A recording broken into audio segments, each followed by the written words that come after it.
प्रजापति नलेजमा तपाईले स्वागत गर्न चाहन्छु। म आजको यस भिडियोमा आफ्नो फेसबुक पेजको युजर नेम कसरी चेन्ज गर्ने तरिका सिकाउन गइरहेको छु।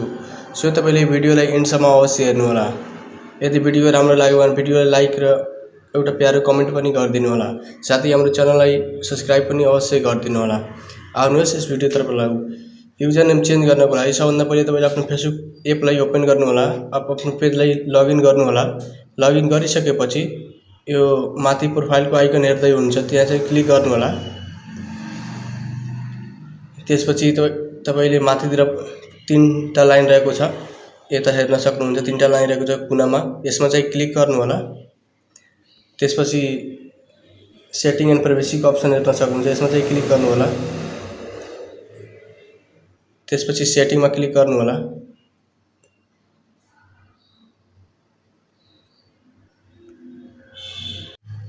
सेटिङमा क्लिक गरिसकेपछि अलिकति स्क्रल डाउन गर्नु होला। अब हेर्न सक्नुहुन्छ पेज सेटअपको अप्सन रहेको छ, यसमा चाहिँ क्लिक गर्नु होला। त्यसपछि यहाँ हेर्न सक्नुहुन्छ युजर नेमको अप्सन छ, यसमा चाहिँ ट्याप गर्नु होला। यहाँबाट तपाईले आफ्नो सजिलैसँग फेसबुक पेजको युजर नेम चेन्ज गर्न सक्नुहुन्छ। म आशा गर्छु कि भिडियो तपाईलाई राम्रो लाग्यो होला। यदि भिडियो राम्रो लाग्यो भने भिडियोलाई लाइक गरी प्रजापति नलेजलाई फलो गरिदिनु होला, सब्स्क्राइब पनि गरिदिनु होला। Thanks for watching this video.